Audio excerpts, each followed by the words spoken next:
మీరు ఆల్రెడీ చూసే ఉంటారు థంబ్‌నెయిల్. ఈరోజైతే మన మదనపల్లిలో అయితే 2200 వరకైతే టమాటాలనేది టాప్ రేట్ అయితే వెళ్ళడం జరిగింది.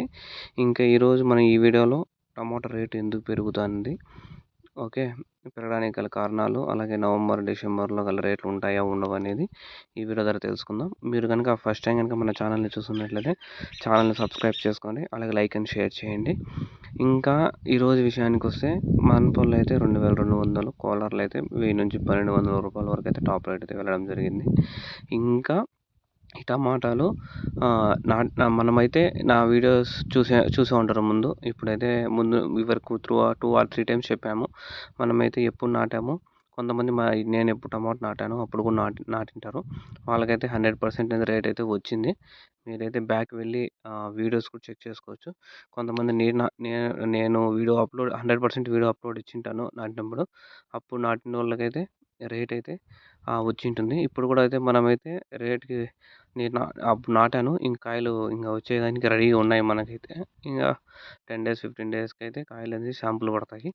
చూద్దాము ఏం జరుగుతుందో ఈ రేట్ అనేది. ఇది రేట్ అనేది మన చేతుల్లో లేదు. రేట్ అవకాశాలు అంతా నేచర్ చేతిలోనే ఉంది. నేచర్ చేతిలోనే ఉంది కాబట్టి, ప్రకృతి చేతిలోనే ఉంది.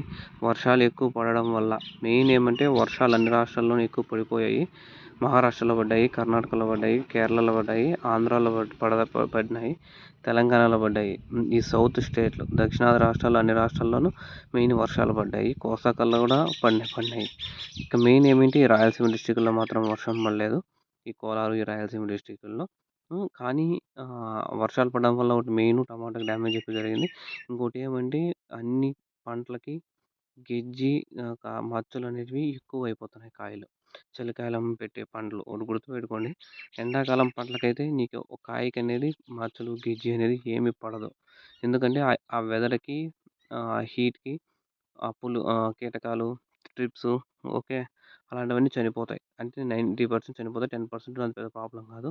కానీ మీరు చలికాలానికి వచ్చే కొద్దికి చలికాలము కీటకాలకి ఎక్కువ. మనకు కూడా రోగాలనేటివి ఎక్కువ వస్తాయి చలికాలంలోనే. ఎందుకంటే ఇది ట్రిప్స్, చీటికలు కూడా ఎక్కువ వస్తాయి. ఈగలు అనేటివి చలికాలంలో ఎక్కువ ఉంటాయి. మనకి హెల్త్ బాగాలేకపోయినా కూడా చలికాలంలో ఎక్కువ హాస్పిటల్స్ చుట్టూ తిరుగుతూ ఉంటాం, చిన్నపిల్లలు పరంగా. కానీ ఈ టమాటా చెట్లకు కూడా అంతే. చలికాలంలో మనము ఫెర్టిలైజర్ షాప్ చుట్టూ ఎక్కువ తిరగాల్సి వస్తుంది. ఎక్కువ వచ్చి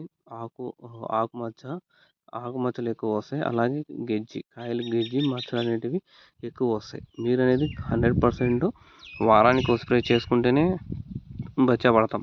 అంటే గెజ్జి లేకుండా కాయలను అయితే తప్పించుకోవచ్చు. వారానికి ఒక స్ప్రే కంపల్సరీగా డోసెస్ తెలుసుకోండి. పర్ఫెక్ట్‌గా అయితే స్ప్రే చేయాల్సి వస్తుంది. ఇంకా ఇవైతే రేట్లు అనేటివి మన చేతుల్లో లేదు. నవంబర్, డిసెంబర్‌లో కూడా రేట్లు ఉండొచ్చు. ఓకే. ఎందుకంటే తుఫాన్లు వచ్చేదంతా ఎక్కువ నవంబర్, డిసెంబర్‌లోనే. ఇక్కడ మన సైడు చెన్నైకి కానీ, రాయలసీమ డిస్ట్రిక్ట్‌లో కానీ తుఫాన్లు వచ్చేది ఎక్కువ ఈ కాలంలోనే.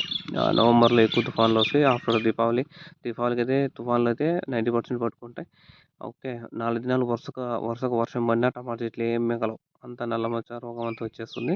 ఒక 4 డేస్ వర్షం పడితే చాలు టమాటా రేట్ రైజ్ అయ్యి. ఎందుకంటే తుఫాన్ వచ్చిందంటే ఓ 2, 3 రాష్ట్రాల మీద పడిపోతుంది. అప్పుడు మొత్తం 2, 3 రాష్ట్రాల టమాటా అంతా దెబ్బతిందనుకో, ఇప్పుడు మనమే పెట్టినాము, మనమే దెబ్బతినిందనుకో ఎంత, మనం ఏం చేయలేము. మళ్ళా 4 రోజుల్లో వర్షం పడతానే ఉంటుంది. స్ప్రేయింగ్‌లు చేయలేము. కాయ ఆకు అంతా ఆకులు రాలిపోతాయి. 4 దినాలకి ఉర్లగడ్డ రోగాలు, ఆకు నల్ల మచ్చలు అన్నీ వచ్చేసి చెట్టు అనేది కొలాప్స్ అయిపోతుంది. ఓకే. మెయిన్ ఆ వర్షం వల్లే. ఆ 4 రాష్ట్రాల్లోనూ వర్షాలు పడడం వల్ల అయితే ఇలా అయితే అయ్యింది. మెయిన్ అదే. ఇంకైతే రేట్లు మీరైతే నేను నాటినప్పుడు ఎంతమంది నాటారో కామెంట్స్ రూపంలో తెలియజేయండి మీరు. ఎందుకంటే మీరు మన ఛానల్‌ని ఫాలో అవుతున్నారు. 1.5 ఇయర్ నుంచి అలాగా. మనము అయితే చెప్పిన ప్రతిసారి అయితే మిస్ కాలేదు. రేట్ అనేది 100% డామ్ షూర్‌గా మిస్ అవ్వలేదు. మీకు తెలుసు. మీరు కూడా ఛానల్ ఫాలో అవుతా ఉంటారు మన ఛానల్. చూసుకోండి. ఒకవేళ కొంతమంది కొత్తగా వచ్చినోళ్ళైతే ఛానల్‌లోకి వెళ్లి చూసుకోండి. ఓకే. రేట్లనేటివి ఒకసారి కూడా మిస్ అవ్వలేదు. ఇది ఇంకేమన్నా స్ప్రేయింగ్స్ గురించి అలాంటివి మీరు చెప్పేది ఒకటే, 100% స్ప్రేయింగ్లు చేస్తేనే బచ్చపడతాం ఈ చలికాలంలో. ఎండాకాలం మాదిరి కాదు. ఓకే. చలికాలము నువ్వు ఖర్చు అనేది ఎక్కువ వస్తుంది ఎండాకాలంతో పోలిస్తే. స్ప్రేయింగ్లు అనేవి కూడా ఎక్కువ పడతాయి చలికాలంతో పోలిస్తే. ఎండాకాలంతో పోలిస్తే చలికాలంలో స్ప్రేయింగ్స్ కూడా ఎక్కువ అవుతాయి. ఇది ఇప్పటివరకు ఉన్న సమాచారం. Please share and subscribe our channel Adarsh రైతు.